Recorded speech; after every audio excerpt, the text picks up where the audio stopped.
When I speak on culture, I have to speak directly about myself. The Chicano culture and the Mexican culture of my parents' side, we turn something positive out of something negative. We figure it out, and that's how we get along. En el ring suena el tambor, late fuerte el corazón, con sudor y con honor, se levanta el campeón. Puños duros como hierro, mirada de gladiador, cada golpe cuenta historia del esfuerzo y del dolor. Sangre fría en la batalla, el cansancio no lo ve. Welcome to the Jefe Show, where we interview hardworking people who are turning their hard work into legacy. Entrepreneurs, creators, businessmen, businesswomen, people who know and have created something out of nothing. Something that our culture proudly does on a day in and day out basis. And it's something that, I've always wanted to showcase really what the brand ethos is of being Latino in this country, which is straight up hard work. Today, we have the privilege of interviewing Gilberto Marquez from Marquez Classico, a world-class hat maker, someone who embodies not only hard work, but entrepreneurship, and someone who has been able to turn ideas into a business, and something that we're here to interview today. And so now we'd like to welcome Gilberto Marquez. Sudor arde la piel, no se rinde, no se quiebra. What's up, man? How you doing? Good, man. This interview's been long overdue. Yeah. I've been following you on IG for a while and been a big fan. It's one of those pages that you're just scrolling through and bam, your thumb just stops the screen and it's like, this is dope. More than anything, this is me, right? And what I mean by that is just being proud to be Hispanic, proud to be Mexican, proud to be Chicano. You represent us well, man, and I want to thank you for your time. Thank you. And yeah, I want to jump right into it. And, when I saw your IG for the first time, I was like, dude, I want to know all about this. Right. And obviously now we have the privilege of being able to put this show together and create something that is about creators. Right. So the story behind the creation. When did it all start? When were you born? I was born in Anaheim, California, 86. I'm 85. All right. Yeah. Cool. Millennials. All Yeah. right. And I was born there. My family is from Mexico. My father was from San Luis, Rio Colorado, and my mom is from Yahualica, Jalisco. How much time have you spent in Mexico? Have you spent time in those Yeah. your home places? Yeah, Your hometowns? I've spent a lot of time in Mexico, mostly in the south of Mexico, mostly in Oaxaca, Mexico City. I'd like to spend more time in Jalisco and Sonora. I spent some time in Sonora. It's very, very close to my heart, but todavía me hace falta to get to know a little bit more of the culture in the northern part of Mexico. The reason why I say that is I'll go to Mexico City and I love Mexico City. It's beautiful and a testament to how great the country is. But when I go to Sonora or Jalisco, I don't know, it's that feeling when you walk into your mom's house y con la confianza that to be able to at the door take your shoes off and come in and sit on the couch and grab a water from the refrigerator. You kind of feel that energy drop or that tense energy drop because you feel like you're at home. So that's what I feel when I go to Jalisco or Sonora. That's cool. And so, all right, what part of Anaheim are you from? What would it be? Like where'd you go to high school? West Anaheim. Like, Yeah. So I went to Ball Junior High, and then got kicked out of the district. let's go. What did you do, dude? Nothing. I swear. That's what he's gonna take that to the grave. Yeah, it wasn't me. No, I just like a lot of the kids that were from my neighborhood was smoking and and doing things. And so I got in trouble. Having I fun got too caught. early. Yeah, having fun too early, and it was one of the things that it's my biggest regret, because I know that if I would have just studied and applied myself, then I would be so much further ahead in life, you know. But What really though? I mean, I don't know. I think so, because because there's life experience, and there's things that you're that de puro talonear you figure out, but it would have been so much easier if I would have just done it the way that a lot of my friends did. yeah. I don't know. I think so. I think that that's kind of the way I think about it is I chose the hard path. If success is one thing, but your path to get there, it could have been easier. I mean, I think life's about failure, right? And one thing that it's like when we're kids, we think that adults have their shit together, right? Yeah. And then we become adults and we realize that no one has their shit together, right? Very quickly we realized. But no, all right. So you went to high school, you got booted from the district. All right. So you jumped right into work. Yeah. And we'll go back really quick before we even get into you. Like your childhood, your parents, where'd they meet?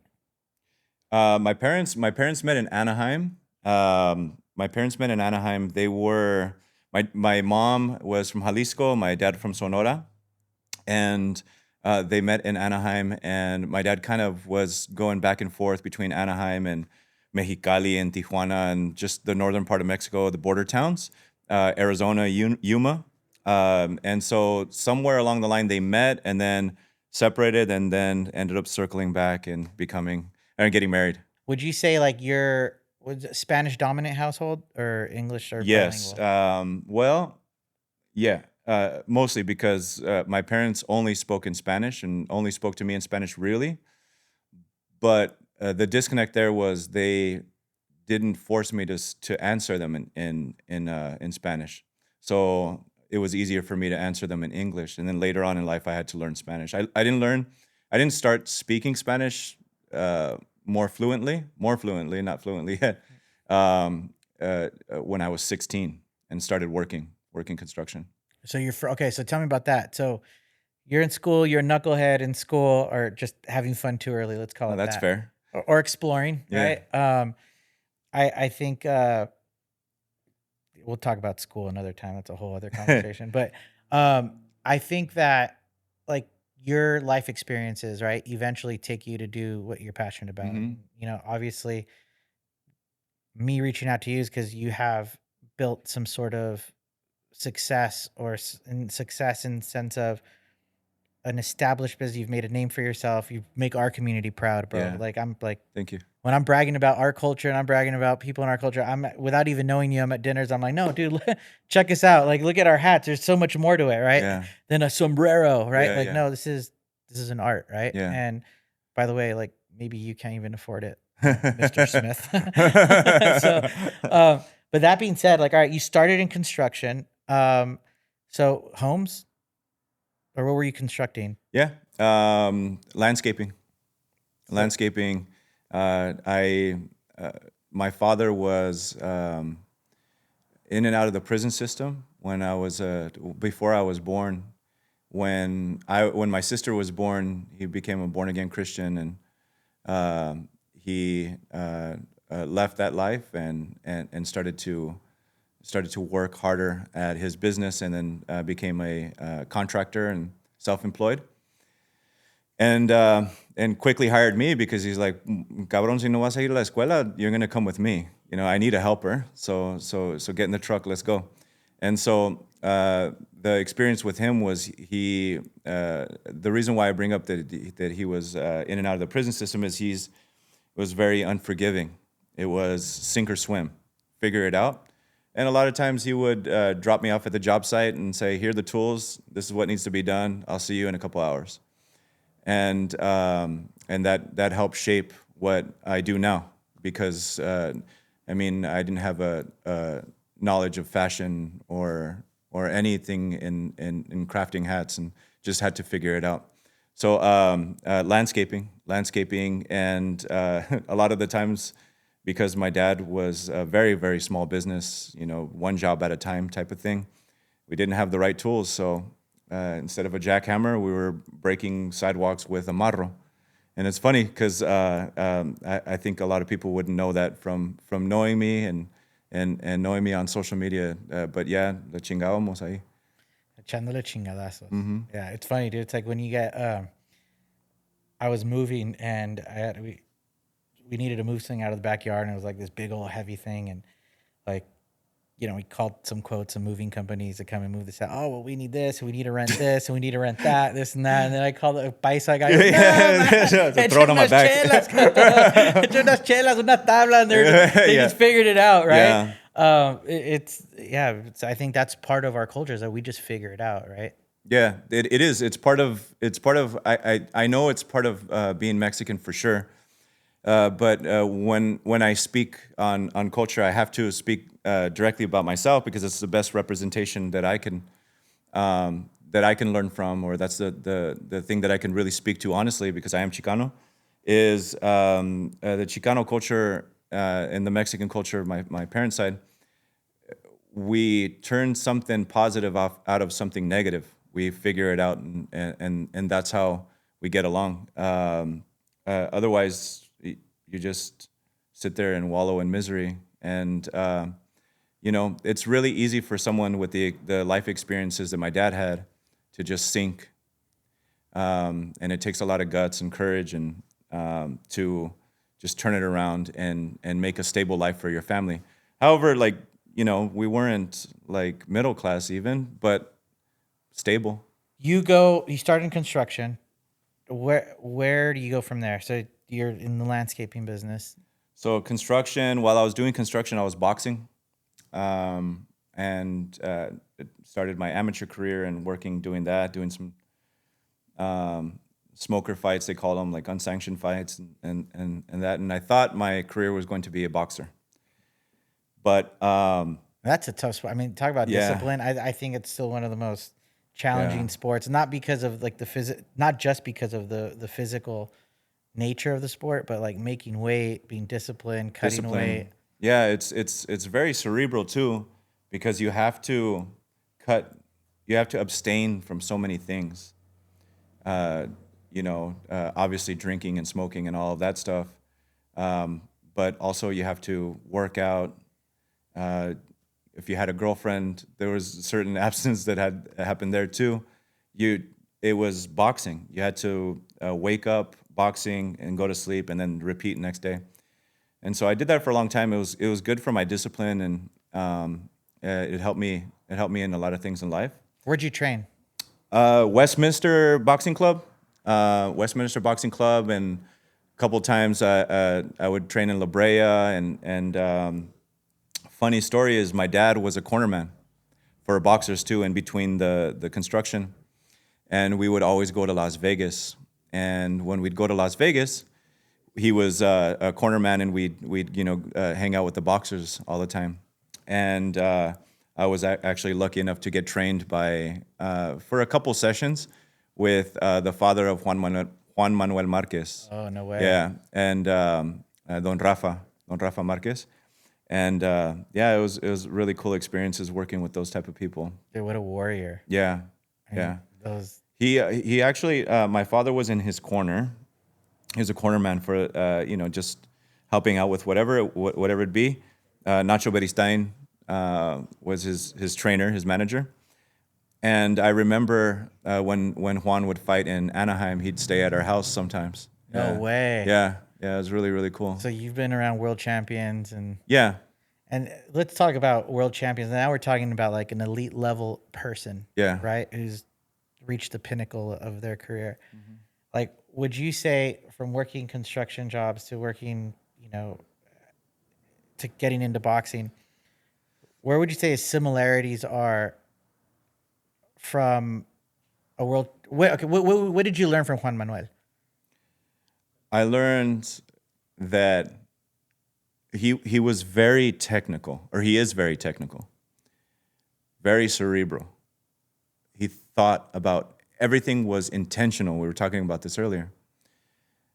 Everything he did with intention. And I was listening to something earlier. My dad always knew he was going to have a construction company and make it happen. He didn't know how, Right. but he knew he was going to do that. And so I think it was like that belief. I don't know if you could call it manifesting or if you whatever you call it, but he knew it was going to happen. And I was listening to something earlier is knowing that whatever your goal is going to happen makes it easier for you to be disciplined day to day to do the little things to get to that final. Say that again. Yeah. So believing in the outcome, believing that it's going to happen for you, makes it so much easier to go through the day to day tasks that will have their hardships, but you know it's going to happen. So no hay pedo, right? You just keep going. And so he knew he was going to be a champion. I was listening to an interview with Peso Pluma. He knew he was going to be a rock star. My father knew he was going to have his construction company. Didn't know how, but that's what makes the day-to-day easier. That's cool. You know, it's funny you say that. Like, one of my good friends is Jimmy Rollins, shortstop from the Phillies, who's now on the ballot for the Hall of Fame. And we were golfing, and I asked him, like, bro, like, when did you know that like you were gonna make it to the big leagues? He was like, when I was 8 years old. I was like, what? He was like, there's never a doubt. Yeah. He was like, I just knew it. So he put in the work, like you said. And as I interview all these successful people, it's like, I have noticed that that's a common denominator where it's like, I think it's belief in oneself, right? And sometimes, like even me, I've started businesses where I'm like, we're going to do it, and it ends up failing, but another one pops up or another Yeah. attempt comes up, and it's like, it's all preparation for making it. Yeah. It's so like the hardest thing to do, I think, is I know actually the hardest thing to do is to just believe in yourself. The easiest thing to do is have the cop out of it's not going to work. It's not for me. And so you have to be strong and headstrong and continue. And so that's what I learned. I learned that from my dad. I mean, he was in Folsom. He was in prison when they were shooting Blood In, Blood Out. And so he was in that prison. And so he went from that to They actually filmed Blood In, Blood Out from the prison? in prison, no? Or I forget. Oh, you know what was it? No, I think it was Hear No Evil, See No Evil, Yeah. or one of those. One of those prison films, yeah. And he was telling me it was San Quentin actually. Oh. He was in Oh, all so of he was like in the series. He was in all of them. Oh, all right, He all was right. in all of them. All right, so he wasn't in county for 2 weeks. No. He was in all of them. And something that I learned from him was to not let that be your end. You know, failure in business could be one, but it doesn't have to be like the end of everything. Like, oh yeah, this business didn't work out. You know, we've had issues with our business too that would have broken a lot of people, but it's the grace that you allow yourself and character. I think character building is the way I would use it. And dealing with that adversity and being able to overcome it, right? You have to. Yeah, man. Your other choices don't, and Yeah. that's not Valiendo good. madre. Yeah. So all right, you go from construction to boxing. You're pursuing that. How old are you at this time? Oh, I was in my Point. early teens. I was just. So I did that up until I was about 20, 21. And then at 21, I started wanting to be a chef. I had this creative outlet that I didn't have a creative outlet. I wanted a creative outlet. I was in music. I was in punk rock bands. I was doing those type of things. But I wanted to do something creative, so I wanted to be a chef. I didn't know at the time that I could have just started as a dishwasher and work my way up in the kitchen. I always thought, I had to go to Le Cordon Bleu or lo que sea, or whatever institute of being a chef, and I gave up on it. And I started something that was more attainable, which was bartending school. And then during my time as bartender, I ended up learning about mezcal, and ended up working for a brand when it was just starting up, day 2 of the brand, the inception of the brand, Ilegal Mezcal, and worked my way up to being a global brand ambassador for the brand. While I was doing that, I started traveling back and forth to Oaxaca and Mexico, and then I learned about hats and hat making. Started bringing some hats back, and I didn't really know what I was going to do, but I told my wife, I said, I'm going to start a hat brand. And So you didn't go searching for it; it found you. well, I always wore hats, but one day, like, se me prendió el foco, and I'm like, oh yeah, this is what I'm going to do. So all right, so you're in Oaxaca for the mezcal business, and like, so you're a hat guy. You've always been a hat guy, then. I always wore hats. So you're a hat guy.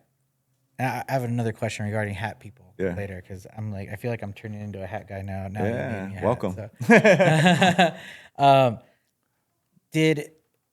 When you were looking for these hats, was it with the intention to start? No. So Did you ever think it could end up being this? No. Or maybe. I don't know. I just knew I was going to do it. Me aventé al agua. You know, I just jumped right in. I told my wife at the time we were just dating, I'm going to start a hat brand, and like everybody else, there was something about telling her. I knew that she believed me, but talking to a lot of other people, I was like, oh, okay, that's cool. Moving on. Yeah. And when I told her, she's like, oh, okay, that's cool. But I started bringing hats back from Mexico. I had just like a little haul of just hats that were going to be throwaways, and I liked them because they were rustic and kind of messed up. I liked it. It was cool. There's patina on them, natural aging. And then started working on those, and I didn't necessarily know that I was going to start making hats for people, but I started putting everything on social media. And that started under Marquez Classico day one? No. Actually, I went back and I looked at the first name that I started our Instagram. And I started our Instagram as El Marquez Hats. And I just started it, like whatever. And then I started talking to one of my friends who we would always call each other Pachuco, just because we were always wearing suits and dressing up. And we were like Pachuco Brothers hats. And we were thinking about it and finally settled on Pachuco Supply. And so we started Pachuco Supply, and that's how we started the brand. It evolved, and one of the hardest things about Pachuco Supply was I got invited to Univision, and I'm sitting there and I'm wearing like un traje vaquero, like Chalino Sanchez style, and we're sitting there for the interview for Univision, and they're asking me, ¿Qué es un Pachuco? And I'm like, wow, okay. There's so many different angles here. There's so many different things to talk about. I know the history. I'm Chicano, I know it. But I also respect the culture enough to know, I'm like, okay, como que no va. It's time to evolve. It's time to change. And also, every time I got interviewed by someone... What was your response? I told him the truth. I told him the truth. The truth that I know is a Pachuco was someone who was in the Pachuco culture, someone who wore zoot suits. More than anything, a Pachuco was a solid representation of Chicano culture, of Mexican-American culture, even Mexican culture. It was someone who walked with self-respect and defended their community and was actively a part of their community. It was that more than just dressing, but of course the zoot suit is a big part of it. And at the same time, I constantly was getting asked about lowriders and that car culture, which my father was. You know, I would consider him more like Chicano than Mexican, because like just the way that he era medio cholillo. I guess you could say. Cholo ka. Yeah. I'm just going to cut through it. Era medio cholillo, my dad. My mom was into quebraditas and banda and stuff like that. My mom was more into banda, Ezequiel Peña, and banda machos and all that stuff. yeah. My dad was into oldies and Got it, Los yeah. Abson. And, Yeah, Art LeBeau. yeah, Yeah, and so... shout out to Little Bubbles. yeah. Hey, what's up, fool? And so I have so much respect. I have so much respect for Pachuco culture, for Chicano culture, that that I was like, okay, you know what? There's a lot of leeway to misrepresent something, and so let me take a step back and let me call it Marquez Classico. Classico because it's still within that vein of what's classic cars. Trajes de Charro is classic. All of those things are classic. And so, and then my wife is a huge part of Marquez Classico and was a huge part of making Pachuco Supply something that was popular because of the engraving and the artwork that she did on the hats. And so Pachuco was too masculine too, you know? Right. And so I felt that Marquez Classico kind of represented our family better.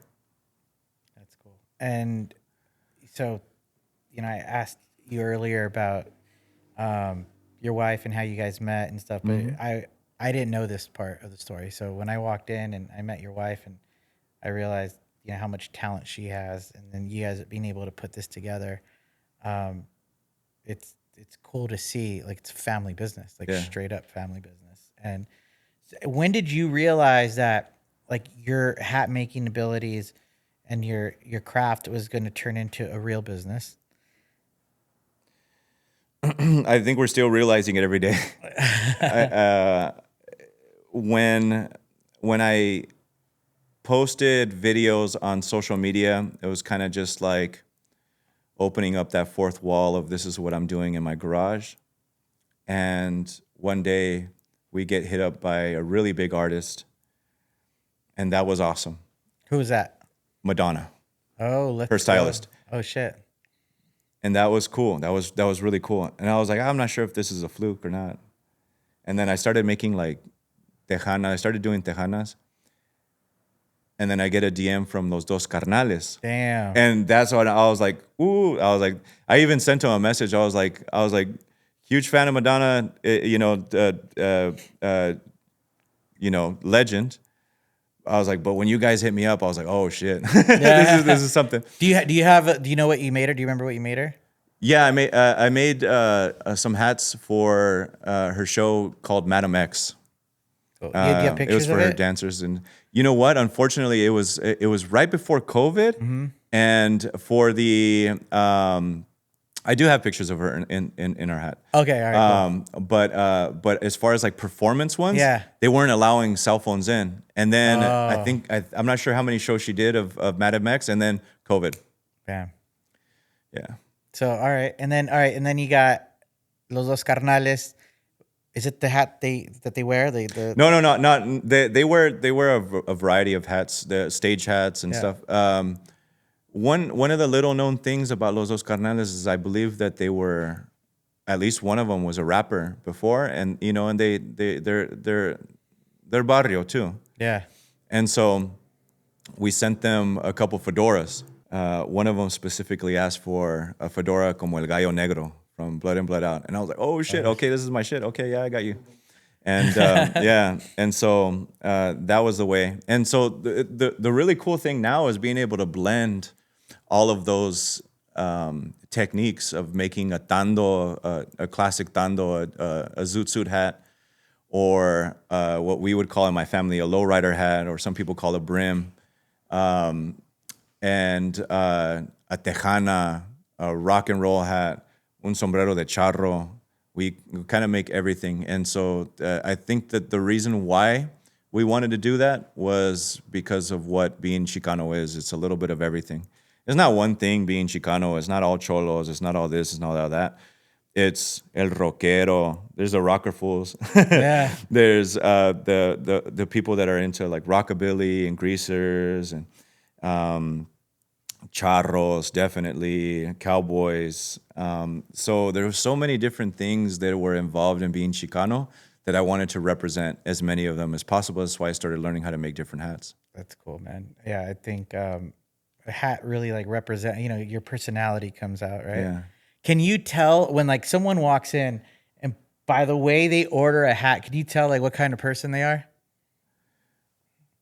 In certain ways, like I think you pick up on energy, right? Or you're like poser? No, I actually encourage folks who want to get their first hat to come out. I love it. I don't feel, because when someone comes in and wants a hat that's never had a hat before, it makes me feel like I'm doing my job. Because I mentioned before that I used to be in punk rock bands. In a lot of different things and different parts of my career, in different careers that I've had, my main goal was to amplify the Mexican American voice, or even the Mexican voice, or Chicano, Amen. to that, bro. and keep the culture alive. And when I was in bands, when we first got there, you see all the little rocker fools, and we would play as the drummer was setting up. I'd put on like Los Tigres del Norte. We just play it like through the PA.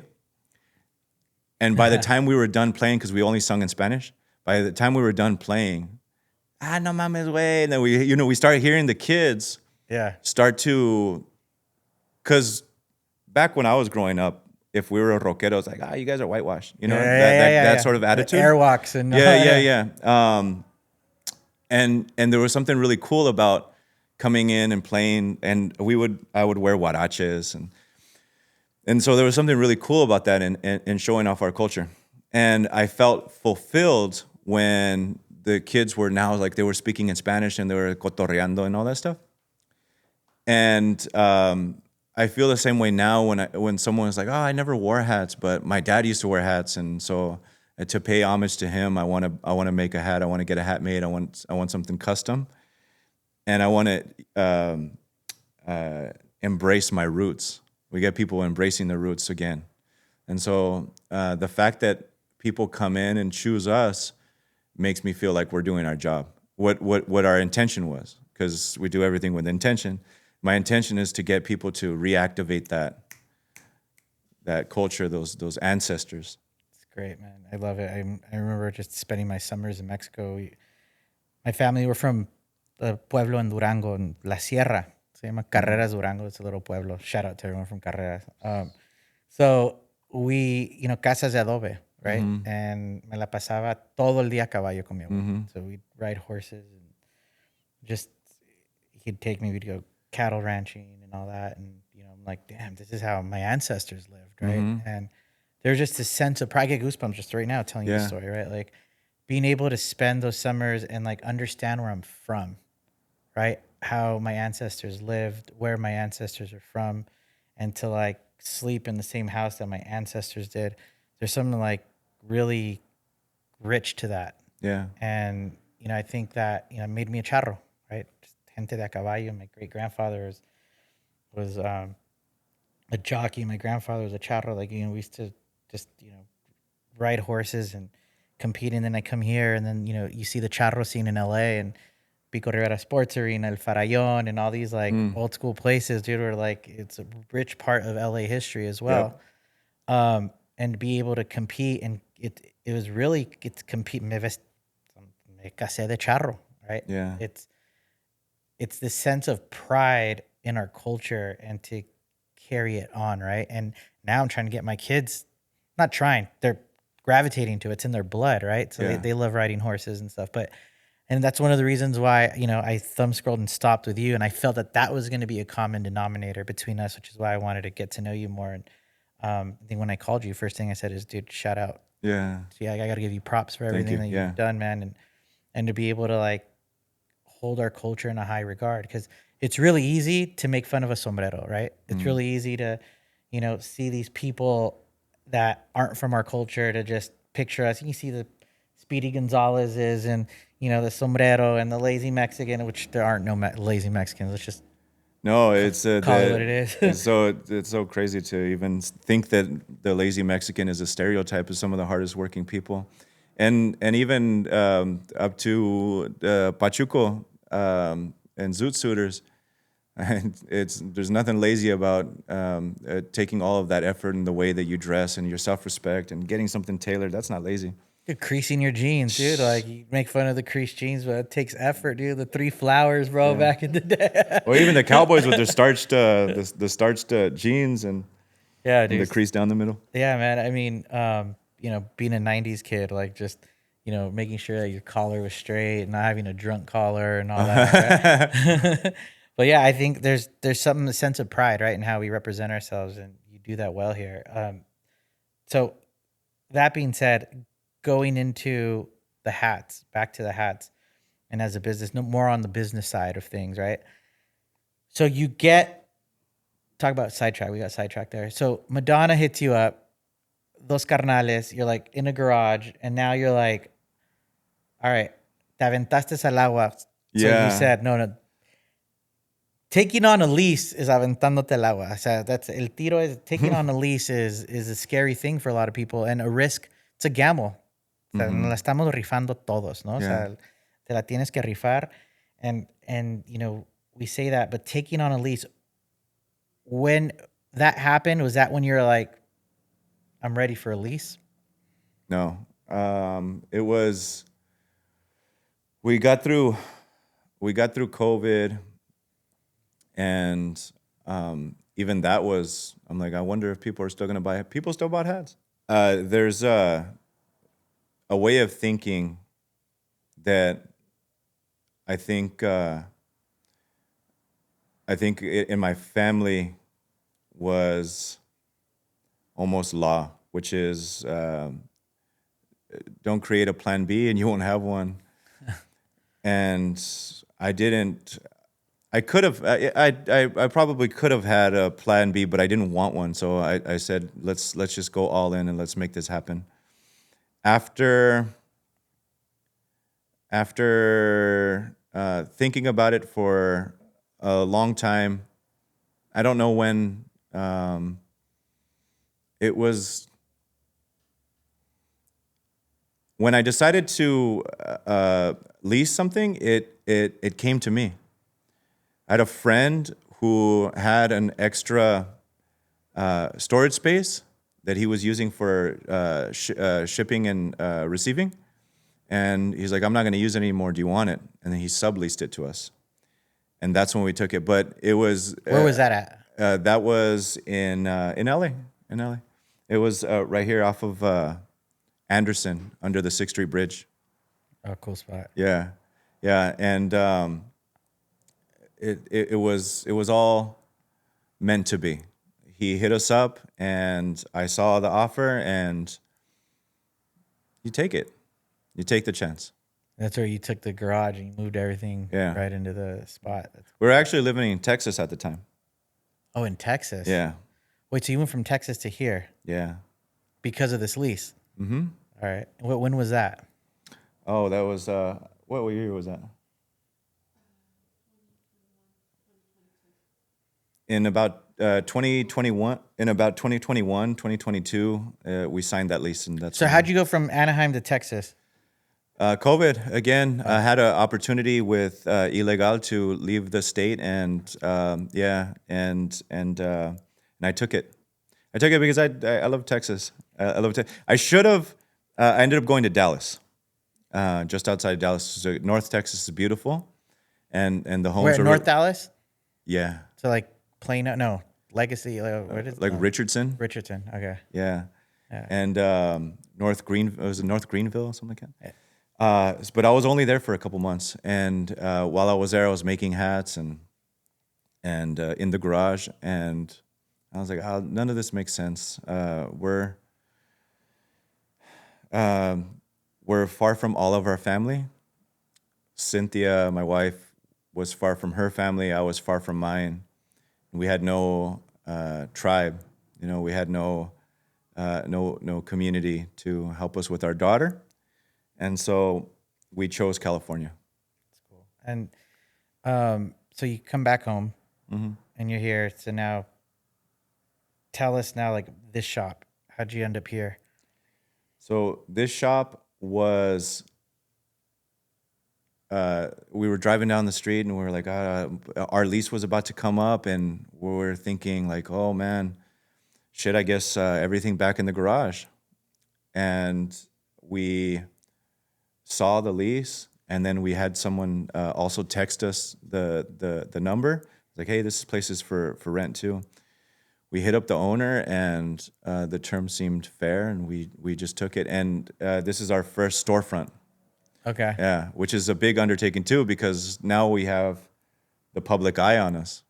So now people are coming. Yeah, these people come in and buy a hat, and Yeah, it's a beautiful place, man. So walking in here, you just get this really cool vibe immediately, man. That like you could tell that you guys are artesanos. Just, I mean, by the way you guys, dress this place up, it's like not only on brand, but you feel the energy, you feel the aura, right, of what you guys are about. And when did your Instagram start blowing up? yeah. So the Instagram, our Instagram started getting traction when I started doing hat recreations. Hat recreations of like maybe my father's hat, my father's hat, the one that he wore when he was a kid or when he was a young adult, and the original. What kind of hat was it?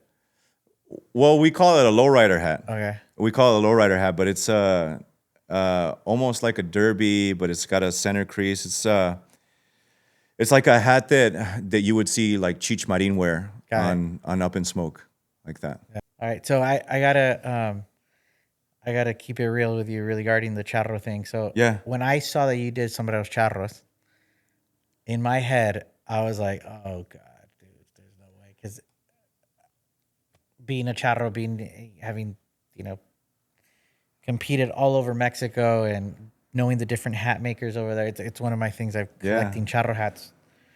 Is like there's a lot of people that if you don't know, like people don't know, like what you see, like a random mariachi on the street wearing, or what you see in Hollywood, the Three Amigos, those aren't sombreros, right? And it's there's only a handful of sombrero charro hat makers, and I saw your page, and I started looking at it, I started zooming in on it. I'm like, oh shoot, these are like legit. I'm like, this is cool. So when we came in here, the first thing I looked at when I walked in was like the sombrero charro, and then the connection you have to Señor Tapia.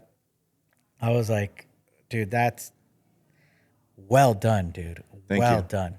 Thank you. Like there's only a handful of hat makers, even some, charro hat makers that even in Mexico, there's four, Reveles, Tapia, there's a handful of these hat makers that are, the best at what they do. And I came in and I saw the first thing I did without telling you, bro. I low-key judged, bro. I'm like, no way, dude. No, there's no way this Chicano dude put together a sombrero charro. And well done, man. Thank you. Bien armados, bien hechos, pelo de conejo, así como debe ser el sombrero charro. And that's the next hat that we got to get. Thank you. Yes. Yeah. I'm really proud of the ability to make a sombrero de charro. The whole thing started from an idea that I was having, that I was coming up with, or maybe like an art piece that I was coming up with Cynthia. We wanted to do a 4-piece panel or 4-panel mural using sombreros de charro. And my dream is to hang it up at a museum. I don't know if it's the Cheech or where, but tell the story through a sombrero de charro, bien armado, and pirograbado, which is also a charro technique, to tell the story of Tell Mexico. people what pirograbado is. Pirograbado is engraving with heat. So Cynthia engraves with basically a soldering iron. And and it was used for charros used it for engraving their monturas or their gun holsters, different things. And the piro grabado, it was something that we added to our hats that really set us aside or set us apart. And the idea was originally that we were doing 4 sombreros at Charro, and we're going to hang them up at a museum. We're going to start off with like the Mesoamerican, pre-Columbian history, and then we'll do the Mexican Revolution. We'll do some Chicano stuff and post those on or engrave those onto a Charro hat. The problem was the Charro hat.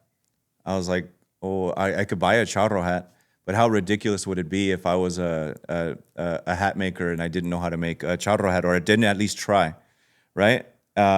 Especially if it was like a goal to sell Charro hats, like I should learn how to make it. And I was looking around for a maestro that could teach me. And scrolling through Instagram, Googling, I saw a TED Talk with Maestro Tapia. He did a TED Talk, and he was talking about... Did he really? Yeah. I didn't know this. Yeah, and he's like, at the beginning of the TED Talk is like, do you wake up and go to work and know that you're doing like exactly what you love in life? And I was like, oh shit, I kind of feel that way about hat making. And so I learned more about Maestro Tapia, and I knew that his maestro used to make hats for Don Antonio Aguilar. And I'm like, wow, okay. And Don Antonio Aguilar, for my family, was like top. Like we loved his music. And so I'm like, okay, like this is the guy. And so I started hitting him up, and I asked him if he could teach me how to make Charro hats. And he was like, yeah, sure. But just kind of blew it off. And I'm like, okay, well, nothing's happening here. So I hit him up again, and he's like, no, I just had surgery. I don't have time. Fuck. And so I was thinking about it. I'm like, maybe it's because I'm Chicano. And I asked him, and it was like, well, yeah, like it's very protected. How'd you hit him up? Did you get to him with Mexican Spanish, or? I got to him with whatever Spanish I know. It could be Castellano. Like pinche pocho, no, pinches gringuitos. Yeah. But he was like, he was asking me why I wanted to learn, and I was like, look, my mom's from Yahualica. My dad's from San Luis Rio Colorado, Sonora. I have Mexican blood, but more than that, I respect the culture. Quiero hacer las cosas bien. I think that was what it was. It's like, yes, I may be born in Anaheim. Yes, I'm Chicano, pero si quiero hacer las cosas bien. I do have a respect for this, and I don't want to. I want to preserve the culture in a respectful way. And I kept bothering him. One day he's like, ¿sabes qué? The only reason why I'm going to teach you is porque eres el único que me está chingue. And he was like, book a flight and I'll teach you. Cool. I booked a flight. I went down and started learning how to make sombreros de charro. And it was really cool because I learned from him so many different things. As a hat maker based out of Los Angeles, I have that sort of LA go mentality. And one of the things that he taught me was I was making a hat and I started going really, really fast, started stretching the hat, and he's like, hey, where are you going? I have you until 10 o'clock at night, Papa. We're not going anywhere. Slow down. You can't do anything rushed when you're making a sombrero de charro. Todo toma su tiempo. And so I learned that from him, and I brought it over to when I make a tejana now. I'm more slow and intentional with what I do. Those are also life lessons. Those are life lessons because I think we fool ourselves to think that si lo hacemos rápido es porque le estamos echando más ganas. But it's kind of a huevonada if you think about it, because you're just doing it a la brava. So you're doing it really quick. But when you take your time and really do the extra work and don't ignore the things that you could ignore and like just, then I think it's more effort. And it reminded me of something my father used to say is el huevón trabaja doble. Yeah. And knowing that if I took time and really did it slow, nada más le estaba dando una pasada. instead of going back over and over and over and over because I was doing it fast. My mom used to tell me that I'm making my bed before school every morning. I'd like put over the top, you know, the top, the sobrecama, whatever they call it. Yeah. She's like, hey, el huevón trabaja doble. I'm like, Yeah. oh, sure. Let me go get the sábanas and put it Yeah. on, right? But Yeah. it's, You always have to go back and correct your mistakes if you're rushing it, you know? right. And how would you say, in terms of, now let's get into like a business question, right? Mm-hmm. Like, how do you scale a business like this? Have you thought about scaling? What are your plans with this business? Is it to, I know you have other businesses and, Yeah. and you've been Yeah. successful in other things. Scaling to me looks like letting go of some of the things that I need to. Delegating. I had, and still sometimes it peaks out, the personality of, let me just do it. I could do it faster or I could do it better. And that's not the point. The point is to trust people to make the mistake and to then perfect it. And then one day, who knows, they're going to be doing something even better than you. And to allow them to grow, allow the people that are helping you to grow by pulling back on your personality of trying to control everything. Because it's like owning a restaurant. And I come from hospitality, so that's why I use it as a reference. If I want to be the host, the seater, the food runner, the bartender, the chef, if I want to do all those things, nada me va a salir bien. Everything's going to be a medias. You know, a jack of all trades, master of none is what they say. So for me, scaling is bringing more folks in and mentoring them to become hat makers the way that I want the hats to come out. So then I can focus on growing the business. Do you foresee you having multiple locations? Yeah. The next location is in New York. We are already working on design, and that would be next. And then from there, I'd love to open something in Texas. That's cool. Yeah, I've always wondered how you take something so artesanal and, you know, scale that, right? And because you see hat bars pop up, and it's like, it's not the same. Like, I think it has a lot to do with culture, because you could say that a boutique hotel is probably going to have the best of attention to detail, but then how did Four Seasons do it? So you build the culture. You build the culture. You get the right people who love and trust what you're doing. in and out. In and out. Dude, In and out. You know? they're machines. Yeah. Houston's Steakhouse. Yeah. Yeah. How did they do it? They did it by building the culture. Even Chick-fil-A, for that matter. Yeah. Like, you go to Chick-fil-A and it's like, thank you. And they're like, my pleasure. And it's like, And to the untrained eye, it looks like, pues tienen un chingo de dinero y tienen un chingo de staff. But no, it was gente bien entrenada. yeah, I mean, a lot of these franchisees, like, you got to be in boots on the ground in order to become a franchisee, right? But it comes from, too, if I walked in to the shop and I didn't believe that this was going to work out, everybody else is going to catch on. Yeah. And so it comes from the top down, you know?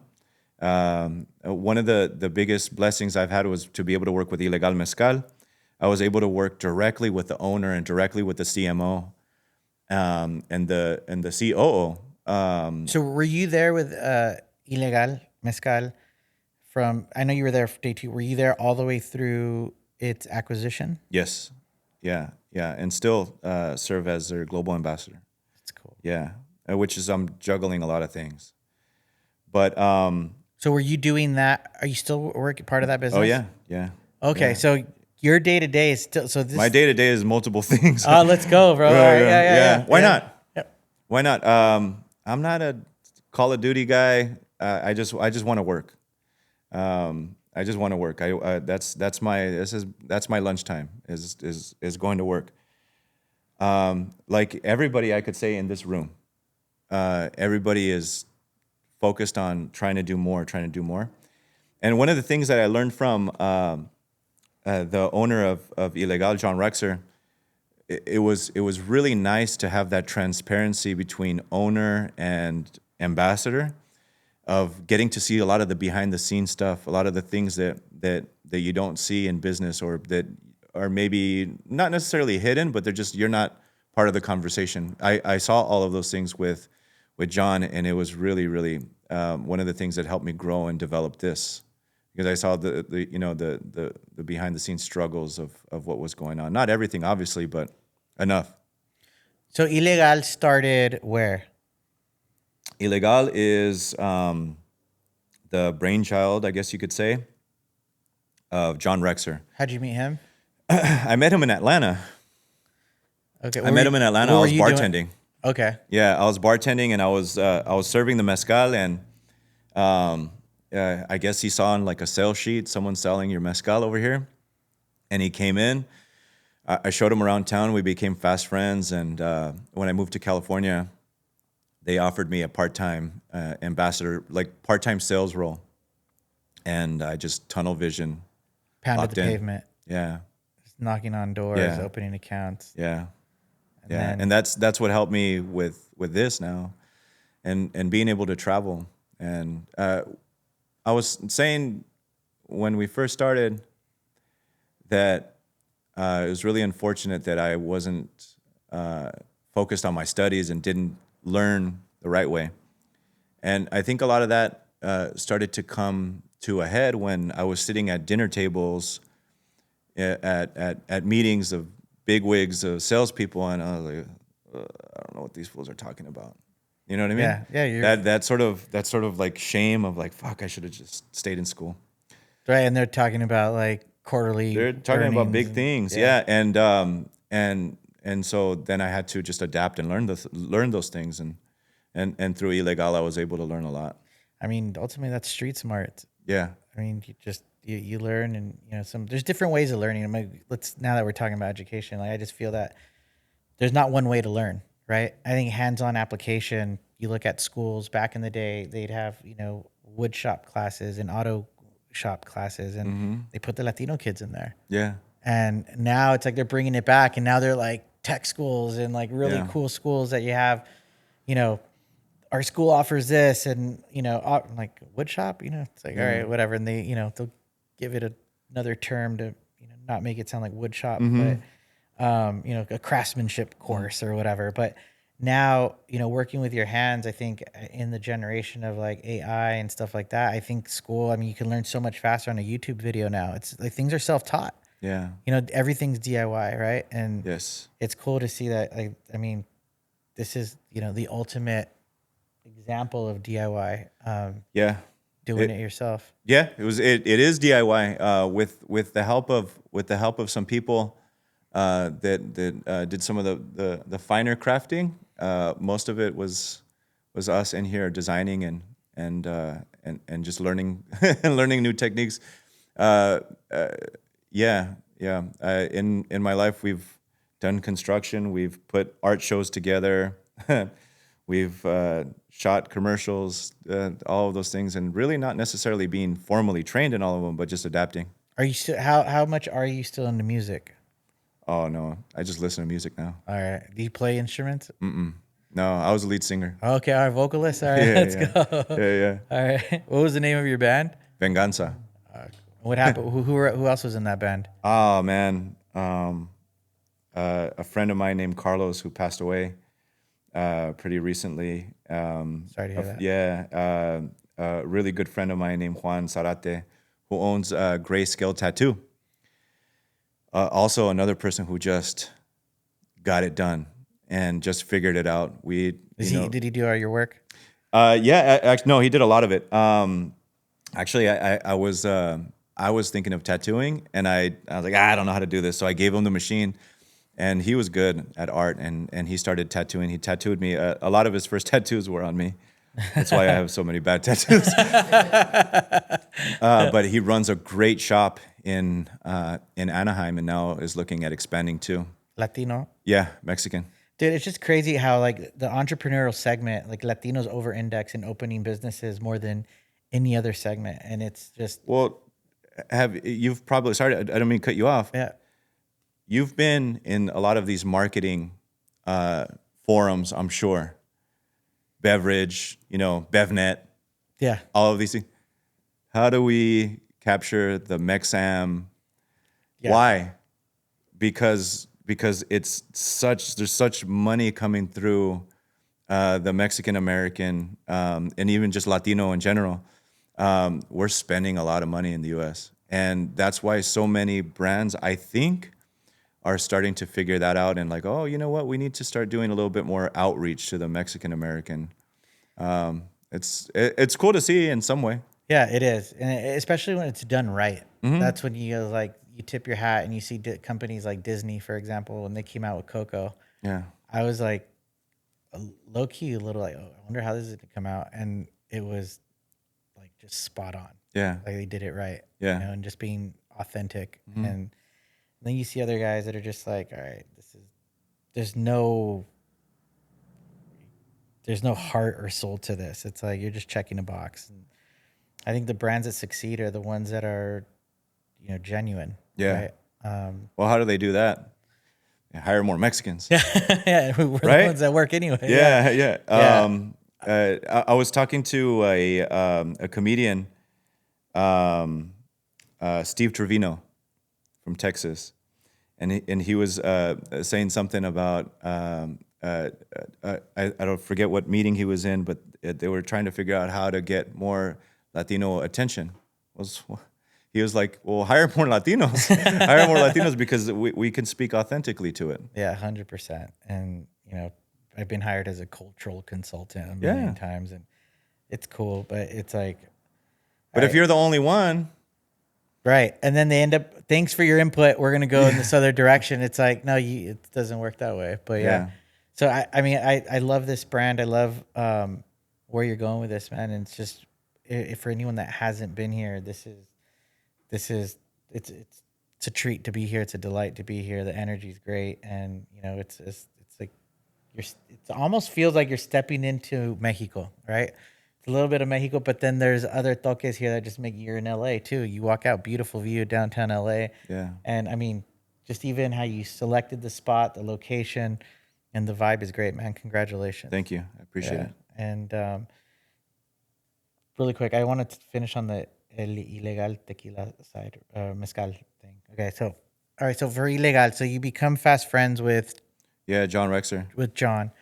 The brand's growing. You're pounding the pavement, opening accounts. When did you start seeing that brand take off in terms of turning heads from executives at Bacardi? When we started, I think we did this from the beginning, but it just took a little bit of time. Sometimes things, they just take a little bit longer than you originally expect. But if you're doing the correct thing, then they will eventually work. How could it not, right? We were always, or we have always been super authentically ourselves. In mezcal, we have the privilege of being able to talk about Mexican culture because mezcal is so ingrained in Mexican culture. But Ilegal also has its own authentic history of the founders smuggling from Oaxaca into Guatemala, the mezcal to stock his bar. The connection to art, music. And so when we stopped looking around a los lados and just focused on who exactly we are or were at that time and now still, is when people started saying, oh shit, they're onto something. And that's been my method for everything. I learned from a cartoonist, actually, Lalo Alcaraz, that Lalo's talented. he's so cool and awesome person to have a beer with. You got to make that happen. Yeah. Okay. Yeah.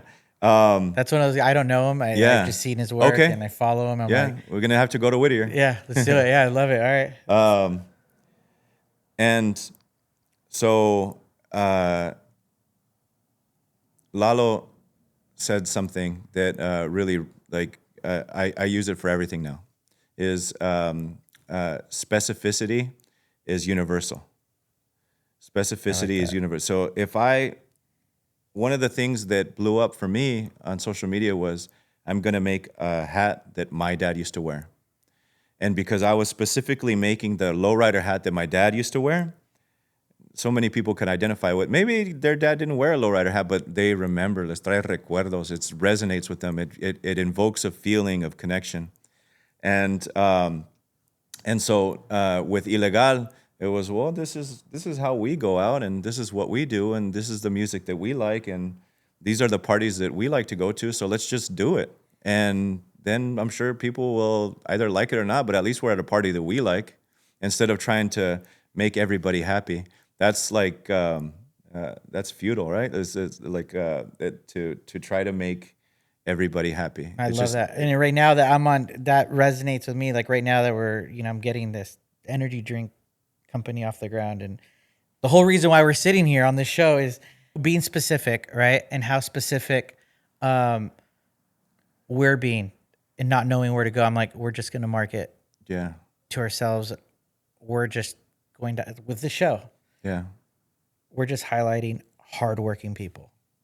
And, that's what a Jefe is. So I'm learning from you, man. And thank you for sitting here with me, because there's a lot of takeaways here. But that's when you're intentional, direct, to the point, and answering the questions that people have. And at the very least, you'll feel like an honest man at the end of the day, and you'll have fun because you're doing stuff that you like. I think it's a blessing you can wake up every day and not feel like you're going to work. Yeah. Yeah.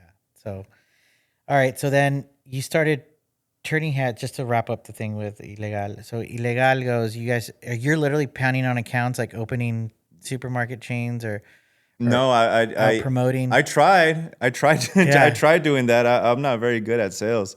I think a lot of the sales that I did make were organic, just relationships. I tried being a salesperson, but it's one of those things where you just you know your strengths, and you work on those, and you get placed where you need to be. And the best I would serve best Ilegal representing culturally and as ambassador, and that's what I started doing more on the marketing side. And I remember coming into a party that we were throwing, and we had one of the big distributors there at the party, and it's like, how do you get all these cool people here? Yeah. Like, as if it was a formula. No, we just threw a party that we wanted to be at because we were the target audience. We were in the age range, Yeah. and You're the culturally we're, yeah. So yeah, you just be specific. So can anyone just pull up? Yes, yes, but we prefer appointment. We run it very much like a boutique tailor shop, where the reason why is you come in and we talk to you, we get to know you, what's going on in life, what is this hat for? Is it a statement piece? Are you walking a runway? Are you using it for work every day? Do you work in construction and need something super durable? Or is this going to be a memorial piece? Someone passed away and you want to pay tribute? Is it a wedding hat? So to get to know the person and what their need is, I prefer appointments. And so on the link on our bio and our website too, you can find a link. We also provide virtual appointments, virtual consultations for people who aren't in Southern California. And are you guys good at actually from your fashion standpoint, or do there ever people that aren't hat people and then leave here becoming a hat person? Yeah, we've had people start their collection with us and are coming back for their 10th hat. One of the things is people know us because of the hats that we make, and also our style and the way that we post. Sometimes people come in specifically, I like the way you dress. I want that, and that's been one of the things. So we can act as stylists too. Okay, cool. So that's like someone that wears baseball T-shirts all the time and cowboy boots. Yeah. Like, one of those things. Like, all right, can you style me up, right? Yeah. And you have to be a little vulnerable to tell someone, hey, man, like, style me up, right? Yeah. I noticed when I first started wearing tejanas, I was super shy about it. I was like, oh shit, I'm wearing a tejana. I look around, I'm driving around in my car. I'm like, is everybody looking at me? Yeah. But it made sense to me because, I feel Mexican, and my dad was from the northern part of Mexico, and everybody wore tejanas there. So it made sense for me, like culturally, it was authentic. But when I put it on, I felt awkward at first. Yeah. Yeah, no, I remember. But then you're at a bar or you're at an event, and people say, "Wow, that hat looks really good on you," and then you start to pick up a little bit. It's funny. It's like I wear tejana all the time. I think my confidence came from charreando, riding horses. Yeah. It's just part of the culture, right? So Sit up straight. yeah, straight up. And I walk into a school event. I remember my kid's school in Westwood, wearing a cowboy hat, and everyone's like, "Oh my God, look at Mr. Corral. He's wearing a cowboy hat. That's so cool." It was almost like they thought I was dressing up for Halloween. Dude. I was like, all right, Karen. You're like little lady. Yeah. But no, my grandfather, I'll never forget, he wore Stetson, a silver belly, and it was the hat that he wore on a special occasion. Yeah. Right? And he always had his different tejanas or the straw hats, whatever. Yeah. But the silver one came out, we knew we were like going somewhere nice. Right? Yeah. And I still, have the hat that's like uno del recuerdo, right? Yeah. But I'll just never forget that hat, what it meant in our family. It's like, Grandpa, Something's going on. Something's going on, right? And how special, it's an heirloom, right? And a piece of art and so many other things. But that's why I think hats tell a story and why this place feels so rich. Yeah. That's part of the reason why we want to do appointment only. We do open up sometimes to the public on weekends, just to let people come in and look around. And some people don't like to make appointments. I get it. I don't. It gives us a chance to know a little bit what's going on in their family and why this hat's so important. And gives us extra pressure when we're making the hat. Like, oh, I can't mess this one up. This is for their father. And I feel bad because I never got to make my dad a hat. And sometimes I'm making people's dad's hat and I'm like, hasta se me enchina. Claro. And so I get goosebumps when I'm making someone's hat. I'm like, oh, this is for their dad. Like how special is that? No, thanks, man. When you guys made the Jefe hat and, the detail that goes into this, there was no mess ups here. It's perfect, man. And even the imperfections are perfect, right? When something's handmade. Yeah. Your work, it's like you're nonstop working. When you're putting together a hat, you're not paying for the price tag of the cost of the felt and the labor. There's so much more that goes into it, and es algo artesanal. And again, wanted to say thank you for your time. Thank you. Our entire objective is to interview hardworking people who feel that they've never worked a day in their life. Yeah. And that's where the magic happens is when you find people like that. So thanks for taking the time to meet with us. And thank you. It's been a true pleasure to be here and get to know your shop and more anything to, get a couple hats from you. Thank you. Yeah. What? All right. So where could we find you? You can find us on our website. It's marquezclassico.com or Instagram at Marquez Classico, TikTok, or you can give us a call. All of our stuff is listed on our website. Perfect. Now, for all of you that haven't, stopped by here or swing by or check out the Instagram page, even your Instagram page is a content page, man. So it's one of those, new posts. Check it out because everything you post is pretty cool. Thank you. Thanks again, man. Thank you. Like el maestro Tapia said, Gilberto sí es un jefe. Gracias. So thanks, man. Thanks for the time, and it's been a pleasure. Thank you. En el ring suena el tambor, late fuerte el corazón, con sudor y con honor, se levanta el campeón. Puños duros como hierro, mirada de gladiador.